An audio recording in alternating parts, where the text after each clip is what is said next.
Har Har Mahadev, good morning. કેમ છો બધા? મજામાં જશો? તો આજના અમારા બ્લોગમાં તમારું સ્વાગત છે. આજે તો અમને લાગ્યું કે અમે વહેલા જાગી ગયા, કારણ કે અમને હજુ દિન ઘરના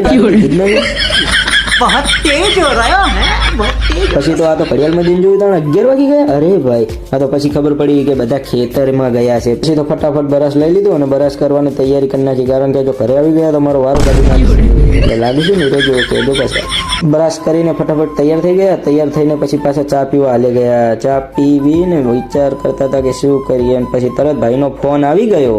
ભાઈ કે આવી જા, ચાલ ફટાફટ દુકાને. ભાઈ જોડે પહોંચીને ભાઈના ઘોડા ઉપર બેસી ગયા, કેમ કે ભાઈ તો ઘોડો છોડાયો નવો પેટી પેક. પછી ભાઈને પૂછ્યું આપણે ક્યાં જવાનું છે, તો ભાઈ કે તારા ફોલોવરને પૂછી જો ક્યાં જવાનું છે, કોમેન્ટ કરી દેશે. ફટાફટ કોમેન્ટ કરી નાખો તમે. આ તો પછી ખબર પડી કે અમે વાળ કપાવવા ગયા હતા. તમને નથી ખબર ને? સાચું કહેજો.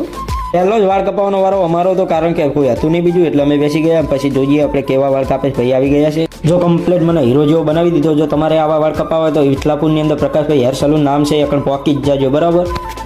પછી અમે આવી ગયા દહીંપુરી ખાવા, બરાબર. તમારે પણ ખાવી હોય તો આવી જજો, મોઢામાં પાણી આવી જ ગયું છે તમારે. તો આજનો વ્લોગ આપણે આટલે પૂરો કરીશું. મળીએ બીજા વ્લોગમાં.